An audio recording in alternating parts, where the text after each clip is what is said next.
Hello everyone, welcome back. एक बार फिर से आप सबका स्वागत है डॉट क्लास में। और इस क्लास में 4 क्वेश्चन है जो आपके दिए हुए क्वेश्चन है। जो भी क्वेश्चन है बड़े ही शानदार क्वेश्चन है, अच्छे अच्छे क्वेश्चन है। मतलब थोड़ा सा आपको चीजें सीखने को फिर से मिलेगी इस क्लास में। ऐसा है कि आप लोग हर बार कुछ न कुछ सीखते हैं, तो फिर से सीखेंगे। आज का जो पहला क्वेश्चन है बड़ा ही मजेदार क्वेश्चन है। देखिए क्वेश्चन क्या कह रहा है, स्क्रीन पे देखिए। Find the total number from 1 to 300 which are divisible by 2 or 3 or 5 but not 30। बड़ा अच्छा सा सवाल है। सवाल बहुत ही सुंदर है। अब इस तरह के सवाल को कैसे आप बनाएंगे, इसके लिए देखिए क्या आपको मेथड अपनाना होगा। ध्यान से देखिएगा। 3 नंबर दिए गए हैं, 2, 3 और 5। इन तीनों से कटना चाहिए। नंबर जो आपको बोल रहा है 1 से 300 के बीच में बोल रहा है, मतलब 1 भी इंक्लूडेड है और 300 को भी आपको लेना है। बोल रहा है 1 से 300 के बीच में 2 से कटने वाले या 3 से कटने वाले या 5 से कटने वाले, लेकिन 30 से कटने वाले नहीं। ऐसे कितने संख्याएं हैं? तो आप मुझे बताइए कि 2 से कटने वाले कितनी संख्याएं हैं। याद है तरीका? अगर आपने पिछला वीडियो देखा होगा, पीछे का वीडियो देखा होगा जहां पे मैं इस तरह के सवाल 2-3 कराया हूं, तो आपको याद होगा मैं कैसे काउंट करने बताया था। 1 से 300 के बीच में बोले, या 201 से 510 के बीच में बोले, या 2000 से 2332 के बीच में बोले। किसी भी 2 नंबर के बीच में अब आपको निकालना है कि कितने नंबर हैं जो 2 से कटेंगे, 10 से कटेंगे, 20 से कटेंगे, 28 से कटेंगे, 25 से कटेंगे। तो आपको क्या करना है, इससे डिवाइड करना है। 1 से रहेगा तो सिर्फ आखिरी नंबर को डिवाइड करना है। आखिरी नंबर को डिवाइड करेंगे तो आपको 150 आएगा। चूंकि आखिरी नंबर को आपको लेना है तो पूरा 150 ऐसे नंबर मिलेंगे जो 2 से डिविजिबल है, 1 से 300 के बीच में। आपसे पूछूंगा 3 से डिविजिबल, तो 3 से डिवाइड कीजिए इसको, तो आप कहेंगे सर 100 ऐसे नंबर हैं जो 3 से कटेंगे। और पूछूंगा 5 से डिविजिबल, तो कहेंगे सर 60 ऐसे नंबर हैं जो 5 से कटेंगे 1 से 300 तक। क्लियर यहाँ तक? अब बात कर रहा है कि आपको कुछ नंबर, जैसे देखिए कि आप इसको समझिएगा बड़े अच्छे से। जब 2 से आप डिवाइड कर रहे थे तो कुछ नंबर ऐसा भी 150 में आ गया होगा जो 2 और 3 से दोनों से कटने वाला होगा, जैसे 6, 12। तो आपको 6 का मल्टीपल का सारा नंबर लेना होगा। तो 6 से मल्टीपल के कितने नंबर मिलेंगे? तो आप कहेंगे सर 50 नंबर ऐसे हैं जो 2 से भी कट रहे हैं, 3 से भी कट रहे हैं, जिसकी काउंटिंग यहाँ भी गलती से हो गई है और यहाँ भी हो गई है। ये बात क्लियर है? आपको ये नंबर हटाना होगा। अगर टोटल को आप ऐड करेंगे तो आपको इतना माइनस भी करना होगा, क्योंकि ये 2 बार काउंट हो चुका है। अब बात कर रहा हूं कि कुछ नंबर 3 और 5 के भी कॉमन होंगे, जैसे 15, 30। तो उन सारे नंबरों को हटाने के लिए आपको 15 से डिविजिबल नंबर पता करना होगा। तो आप कहेंगे सर 20 ऐसे नंबर हैं जो 15 से कटने वाले हैं 1 से 300 तक में, तो आपको 20 नंबर हटाने होंगे। क्यों हटाने होंगे? क्योंकि ये 20 नंबर जो है यहाँ भी काउंट हो गए और यहाँ भी काउंट हो गए। अब एक बात और मुझे बताइए कि कुछ नंबर ऐसे भी आपके सामने हैं जो तीनों से कटने वाले काउंट हो गए हैं। वो कौन से नंबर है? तो कहेंगे सर 5, 3 और 2 का एलसीएम मतलब 30। मतलब 30 से कटने वाले 10 नंबर हैं, ये आपको यहाँ भी काउंट हो गए हैं। ध्यान दीजिएगा, यहाँ भी काउंट हो गए, यहाँ भी काउंट हो गए, यहाँ भी काउंट हो गए। बात फिर से समझिएगा। मैंने अभी तक क्या बताया आपको? आपको बताया 2 से कटने वाली उन सारी संख्याओं को जो 2 से कटे या किसी और से भी कटे, लेकिन 2 से कटने वाली सारी संख्याएं 150 है, जिसमें 3 से कटने वाली 100 है और 5 से कटने वाले 60 है, जिसमें से 50 संख्याएं ऐसे हैं जो इन दोनों से कटते हैं, 20 संख्या ऐसे हैं जो इन दोनों से कटते हैं, मतलब 3 और 5 से, और 10 संख्या ऐसे हैं जो 2 और 3 और 5 तीनों से कटते हैं। आपको सवाल कर रहा है उन नंबरों को लेना जो या तो 2 से कटे, या तो 3 से कटे, या तो 5 से कटे। इसका मतलब वो आप नंबर ले सकते हैं जो 2 और 3 दोनों से कटेगा। ले सकते हैं? क्लियर। अब 3 और 5 वाले भी नंबर ले सकते हैं। क्लियर। लेकिन आपको एक नंबर नहीं लेना है। कौन सा? जो 2, 3 और 5 तीनों से कटेगा, क्योंकि अलग से बोला हुआ कि 30 से कटने वाला नंबर नहीं चाहिए। और कोइंसिडेंट है कि 3, 5, 2 से तीनों से कटने वाला नंबर ही 30 से कटने वाला नंबर होगा। अब यहाँ पे आपको एकदम आसान तरीका बता रहा हूँ। यहाँ पे आप वेन डायग्राम, अगर आपको कॉन्सेप्ट पता हो तो आप ये लगाइए। उम्मीद है, मैं ये मान के चल रहा हूँ कि आपको ये चीजें पता है। आप मुझे बताइए कि 2 से कटने वाले कितने नंबर हैं? तो आप कहेंगे सर 150। 2 से कटने वाले नंबर 150 हैं। 3 से कटने वाले टोटल 100 हैं। मैंने इसको 3 का बना दिया, और इसको 5 से कटने वाले टोटल 60 हैं। वेन डायग्राम जैसे ही आपने बनाया तो आपको पता चल गया इसमें कि आपको इसका मतलब हुआ कि तीनों से कटने वाले नंबर कितने हैं। तो आप कहेंगे 10, तो ये यहाँ पे आएगा। आपसे मैं पूछूंगा, आपसे मैं पूछ रहा हूँ कि आप बताइए 2 और 3 से कटने वाले कितने नंबर है? तो आप कहेंगे सर 50। आप मुझे बताइए 2 और 3 से कटने वाले कितने नंबर है? तो आपने बोला 50। 2 और 3 के बीच का जो सेक्शन है वही पूरा आ रहा है, इसमें से 10 ऑलरेडी लिखा हुआ, मतलब यहाँ कितना आएगा? 40। 3 और 5 से कटने वाले टोटल 20 है, तो 3 देखिए यहाँ है, 5 यहाँ, टोटल 20 है, 10 यहाँ है, मतलब 20 आएगा यहाँ। और 2 और 5 से कटने वाले टोटल नंबर हमने नहीं निकाला अभी तक, 2 और 5 से भी निकाल लीजिए। 2 और 5 से टोटल कटने वाले नंबर कितने हो जाएंगे? 30। तो 2 और 5 से कटने वाले टोटल नंबर कितने हो गए? 30, जिसमें 10 यहाँ है, मतलब 20 यहाँ आ गया। तो आप मुझे बताइए 150 जो है, इसमें से आप चाहे तो इंडिविजुअल निकाल सकते हैं, आप बिना निकाले भी स्मार्ट तरीके से बढ़ सकते हैं, जैसे मैं दिखा रहा हूँ आपको।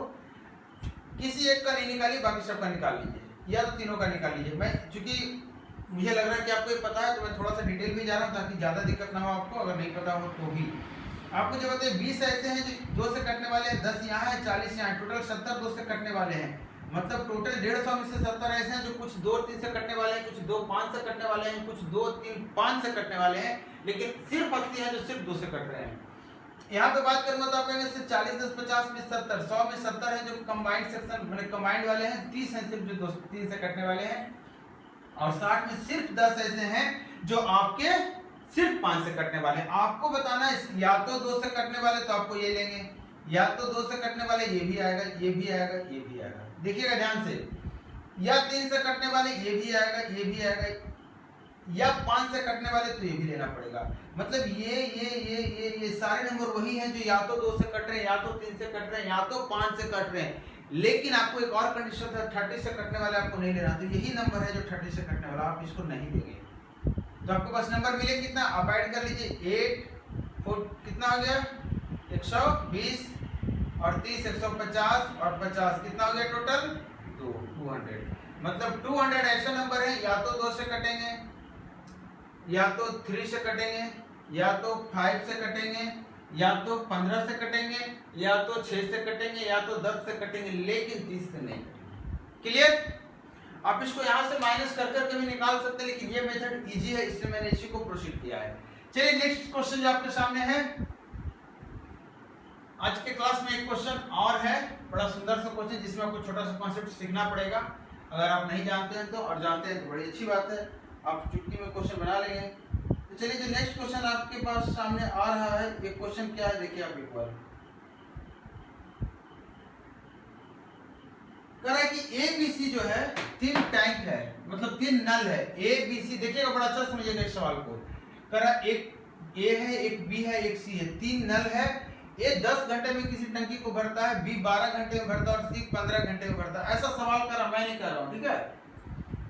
फिर बोल रहा है कि एक पूरे समय का 1/10 पूरे समय का 1/4 समय के लिए खोला गया। समझिएगा, पूरे समय का 1/4 समय के लिए A को खोला गया है, B को पूरे समय का 1/4 समय के लिए खोला गया है, और बचे हुए समय के लिए C को खोला गया है। जो बचे हुए समय है उसके लिए उसके लिए तीनों को खोला गया है, इसको A और ये तीनों को खोला गया बचे हुए समय के लिए, A plus B plus C के लिए तीनों को खोला गया एक साथ बचे हुए समय के लिए।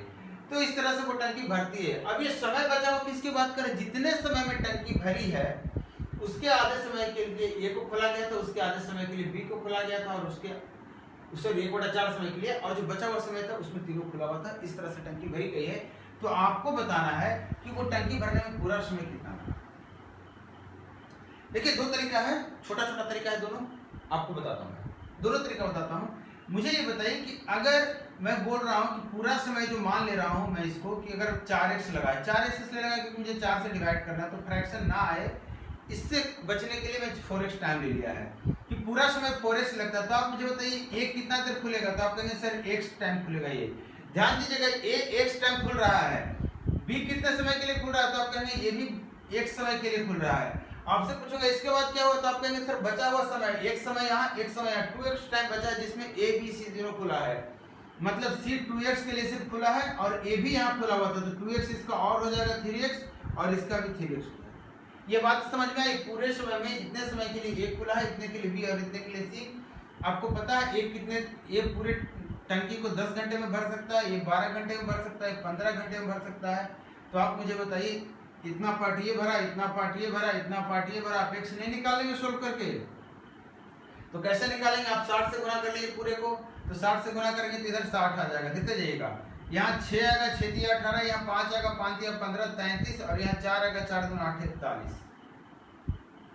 आया समझ में? तो ये आपको x की वैल्यू आई, लेकिन आपको टाइम कितना निकालना था 4x, टोटल समय कितना था 4x, तो 240/41 घंटा इतना समय लगेगा आपको उस टंकी को भरने में। आप सोचेंगे सर दूसरा मेथड क्या? दूसरा मेथड में ये है कि आपको बोला गया है कि ए है वो x समय ले रहा है, इसी को प्रोसीड करते हैं। b जो है आपको कितना समय ले रहा है? x समय ले रहा है। a b c कितना समय ले रहा है? तो आप कहेंगे सर 2x समय ले रहा है, जो बचा हुआ समय है। आप मुझे बताइए x की 10 घंटे में पूरा भरता है तो कितना पार्ट भरा होगा? a इतना पार्ट। b 12 घंटे में पूरा भर सकता है तो x घंटे में कितना पार्ट भरा होगा? तो आप कहेंगे इतना पार्ट। तीनों मिलकर कितने घंटे में भर लेगा? तो आप निकालेंगे तो आपको पता चल जाएगा कितना आ गया एलसीएम 12, 15 और 10 का 60। 15 का 4, 12 का 5 और 10 का 5, 15 आ गया, 10 का 6 15, मतलब 4 घंटा में पूरा भर सकता है, मतलब इतना बाई 4। ये बात तो क्लियर है? तो आप मुझे बताइए तीनों 4 घंटे में पूरा टंकी भर सकता है तो 2 घंटे में कितना टंकी भरा होगा? आपको इसी की वैल्यू बतानी है, यहां से भी x निकालेंगे, आपका सेम मिल जाएगा। ठीक है, उम्मीद आप समझ गए होंगे, कमेंट करके जरूर बताइएगा। चलिए नेक्स्ट सवाल जो आपके सामने है वो सवाल देखिए क्या है। सवाल जवाब। आप लोग को आज एक काम भी मिलेगा, सजेस्ट कीजिएगा मुझे कि नेक्स्ट अर्थमेटिक का कौन सा टॉपिक लेकर आऊं। ज्योमेट्री कंप्लीट होने वाला है, ज्योमेट्री कंप्लीट होने के बाद एक अर्थमेटिक का टॉपिक लेकर आना है, मुझे अर्थमेटिक फिर से आना है। तो कमेंट करके बताइएगा कौन सा अर्थमेटिक का टॉपिक आप पढ़ना चाहते हैं पहले। नेक्स्ट क्वेश्चन देखिए, correct Cadbury offers a packet of 5 chocolates. ध्यान दीजिएगा 5 चॉकलेट्स का पैकेट में कैडबरी ऑफर दे रहा है। क्या दे रहा है ऑफर? कि जिस पैकेट में 5 पीस जिसके अंदर पैक है उसके अंदर प्राइस जो है वो सिर्फ 4 पीस का लिखता है, मतलब ऑफर चल रहा है उसका। अंदर पैकेट में प्राइस अंदर 5 पीस है, लेकिन बाहर में जो प्राइस दे रहा है वो कह रहा है 4 ही पीस के पैसे दो और पूरा पैकेट ले जाओ, 5 ले जाओ पीस। एक आदमी कह रहा है कि इसके बाद एक और ऑफर दे रहा है कि जो 19 पीस खरीद लेगा मेरे से, 19 पैकेट खरीद लेगा, ठीक है, 19 पैकेट जो खरीदेगा उसको एक पैकेट फ्री मिलेगा। अगर एक आदमी 20 पैकेट लेकर आता है, अगर एक आदमी 20 पैकेट लेकर आता है तो आप बताइए उसको क्या प्रॉफिट होगा। सवाल थोड़ा सा इनकम्प्लीट है, मैं बता दे रहा हूँ क्या कहना चाह रहा है। सवाल कहना चाह रहा है कि कोई आदमी अगर 20 पैकेट लेकर आता है, कोई दुकानदार अगर 20 पैकेट खरीद कर लेकर आता है कंपनी से या फिर ऊपर से, तो सेल करने के बाद उसको कितना प्रॉफिट होगा अगर वो एमआरपी पे सेल करता है। ध्यान दीजिएगा, अगर वो लिस्ट प्राइस पे सेल करता है, लिस्ट प्राइस मतलब एक इंडिविजुअल चॉकलेट का चॉकलेट खुदरा बेच रहा है, तो आप मुझे बताइए, मैं आपको एक छोटी सी सलाह दे रहा हूं इस तरह के सवाल में। आप बोले कि एक पीस चॉकलेट का दाम 1 रुपया है, तो आप बोलेंगे सर पूरे पैकेट का दाम तो फिर 5 रुपया होना चाहिए था। अगर वो 20 पैकेट खरीद कर ले आया मतलब उसको 100 रुपये टोटल दाम होने चाहिए थे, टोटल दाम 100 रुपये होने चाहिए थे एमआरपी के अनुसार। एक पैकेट का मैंने बोला, एक पीस का मैंने बोला 5 रुपया, तो कितना पैकेट लेकर आया? टोटल 20, मतलब उसने जो माल लेकर आया पूरा माल कितने 100 रुपये का माल लेकर आया है। अब आपसे पूछूंगा उसने खर्चा कितना क्या माल खरीदे, मतलब कॉस्ट कितनी लगी उसकी, तो आप बोलेंगे सर 5 पैकेट 5 रुपये वाले सामान को, 5 पीस सामान था मतलब 5 रुपये वाले सामान को वो 4 रुपये में खरीदा है। ऐसा ऐसा कितना डब्बा लेकर आया वो? 19 डब्बा का पैसा उसने दिया, तो 19 गुना 4 कितना पैसा दिया होगा? 19 गुना 4 76 रुपीज दिया होगा। ये पैकेट तो फिर इसका तो पैसा उसको नहीं लगा है, और ये 1900 पैकेट पे उसको सिर्फ 4 पीस का पैसा लगा है, मतलब सिर्फ 76 रुपये इसकी कॉस्ट प्राइस है। जबकि ये सेल करेगा, इसको अगर खुदरा सेल करेगा एक एक पीस के हिसाब से तो 100 रुपये कमा सकता है, क्योंकि इसके पास 100 पीस चॉकलेट है। आप मुझे बताइए प्रॉफिट कितने का हो जाएगा इसको? तो कहेंगे सर 24 का, कितने पे? तो आप कहेंगे सर 76 रुपये पे। तो आपसे पूछूंगा परसेंटेज निकाल के बताइए, तो आप इसको निकाल लेंगे परसेंटेज। 19 आ गया और ये कितना आ गया 6। अब कितना हो गया? 57 3 19, कुछ भी 5 6 जो लेना ले लीजिए अपने मन से। आप कल देख लीजिएगा एग्जैक्ट वैल्यू कितना आ रहा है, 31.56 57 58 समथिंग कुछ आएगा। क्लियर है? उम्मीद है आप समझ गए। थर्ड क्वेश्चन देखिए, थर्ड क्वेश्चन बड़ा ही सुंदर सा सवाल है, आपको सिर्फ परेशान करने के लिए सवाल दिया हुआ है और कुछ नहीं इसमें। कह रहा है एक बर्तन में 40 लीटर दूध है, प्रारंभ में 4 लीटर दूध निकाला जाता है, बाद में 5 लीटर पानी डाला जाता है, फिर 5 लीटर मिश्रण निकाला जाता है, फिर 6 लीटर पानी डाला जाता है, फिर से 6 लीटर मिश्रण निकाला जाता है और 7 लीटर पानी डाला जाता है। अब बर्तन में दूध की मात्रा कितनी है? बहुत ही पंगा है। देखिए एक चीज, एक कॉन्सेप्ट छोटा सा बता दे रहा हूँ आपको, उसके बाद इस क्वेश्चन को आप बनाएंगे चुटकी में बनेगा, 1 सेकंड में बनेगा। कैसे बनेगा आप देखिए, पहले एक बात मुझे बताइए, मैं आपको बोल रहा हूँ एक बर्तन है जिसमें 10 लीटर दूध है और वाटर में बोल दे रहा हूँ 8 लीटर है, एग्जाम्पल है, ठीक है। आप मुझे बताइए अगर 20% आप पानी मिश्रण निकाल रहे हैं, 20% मिश्रण निकाल रहे हैं, तो इसका मतलब मिश्रण टोटल कितना है 18 का 20% आप निकाल रहे हैं, तो आप कितना निकाल रहे हैं, तो आप कहेंगे सर 3.6 लीटर हम निकाल रहे हैं। किसका? मिश्रण का, मिक्सचर का इतना आप लीटर निकाल रहे हैं, सॉल्यूशन का या मिक्सचर जो बोली मिश्रण का 3.6 लीटर मिश्रण से आप निकाल रहे हैं। अब एक बात बताइए, मैंने बोला 20% निकाल रहे हैं, आप कहेंगे सर मिल्क भी तो 20% निकलेगा, बिल्कुल निकलेगा, मतलब मिल्क कितना निकल गया 2 लीटर। आप कहेंगे सर वाटर भी तो 20% निकलेगा, तो बिल्कुल निकलेगा 1.6 लीटर। आप देखिए दोनों को ऐड करके तो आपको पता चला 2 लीटर पानी दूध निकला था, 1.6 लीटर पानी निकला था और इस तरह से 3.6 लीटर टोटल निकला था। इसका मतलब जब भी परसेंटेज में आपको बात कही गई हो कि इतना परसेंटेज निकाला गया है, तो अगर 20% बात बोल रहा हूँ मिक्सचर निकाला गया है, इसका मतलब 20% मिक्सचर निकाला गया है, 20% मिल्क निकाला गया, 20% वाटर निकाला गया, ये सारी बातें सेम है, पॉइंट पड़ेगा। 20% जब भी आप निकालेंगे किसी भी मिक्सर से, तो वो सारा कुछ 20% निकलेगा और ओवरऑल भी वो 20% निकलेगा। ये बातें आपको याद करके रखनी है। इसका मतलब आपसे अगर बोलूंगा उल्टा कि बचा कितना, तो आप कहेंगे सर 80% बचा। आप देखिए इसका 80% 8 होता है, इसका 80% 6.4 होता है। देखिए इतना बचा है कि नहीं, आज 14.4 बचा है कि नहीं, तो आप पूरे 18 में से 3.6 घटाएंगे, इतना बचा है। अब देख लीजिए 8 में 1.6 निकला, 6.4 बचा कि नहीं, 10 में से 2 निकला, 8 बचा कि नहीं। तो ये कॉन्सेप्ट आप लगाएंगे। एक पॉइंट और ऐड कर दे रहा हूं, आप परसेंटेज में मैंने बता दिया, तो परसेंटेज मैंने बोला 20% निकाल रहे हैं। कोई इन्वेस्ट आप में से कहेंगे सर 1/5 भी तो इसको बोल सकते हैं, तो ये बातें भी सेम है, परसेंटेज फ्रैक्शन दोनों सेम है। अब ये कॉन्सेप्ट अगर आप समझ गए हैं, तो आप इस कॉन्सेप्ट को लगाएंगे तो क्वेश्चन देखिए क्या था। क्वेश्चन कह रहा है कि 40 लीटर दूध है, प्रारंभ में 4 लीटर दूध निकाल लेते हैं। तो आप बताइए 40 लीटर स्टार्टिंग में दूध है, अब 4 लीटर निकाल ले रहे हैं, तो कितना निकाल ले रहे हैं, तो आप कहेंगे सर 4/40, 1/10। समझिएगा, निकाल कितना रहे 1/10। आप नहीं चाहते कैलकुलेट करना, काटना, तो नहीं काटिए। आपसे मैं इतना ही पूछ रहा हूँ कि 40 में से आप कितना निकाल रहे हैं, तो आप बोलेंगे सर 4 निकाल रहे हैं। तो आप बताइए बचा होगा कितना, तो आप कहेंगे सर 36। मैं पूछूंगा फ्रैक्शन में, तो आप कहेंगे 36/40। ये बातें आपको समझ में आई कि नहीं, बचा कितना, तो 36/40। आप क्रॉस करके देख सकते हैं, 4 लीटर आपने निकाला था, 40 कटा 36 बच गया, क्योंकि यहाँ तक कैलकुलेशन आसान था। अब आपके पास दूध की मात्रा इतनी है। अच्छा, आपने क्या किया, इसके बाद 5 लीटर आपने इसमें पानी मिलाया है। इसका मतलब ये जो मिक्सचर जो 36 बचा, ये कितना हो गया होगा, 41 हो गया होगा। कितना हुआ होगा, ध्यान से देखिएगा, 41। अब 41 में से आप कितना निकाल ले रहे हैं, तो कहेंगे सर अब तो हम 5 लीटर निकाल ले रहे हैं। ध्यान दीजिएगा, अब आप कितना निकाल ले रहे हैं, तो अब आप 5 लीटर फिर से मिक्सचर निकाल ले रहे हैं। तो फ्रैक्शन में बात करूंगा, तो आप कहेंगे सर 5/41 निकाल ले रहे हैं, तो दूध भी तो 5/41 निकला होगा फ्रैक्शन में।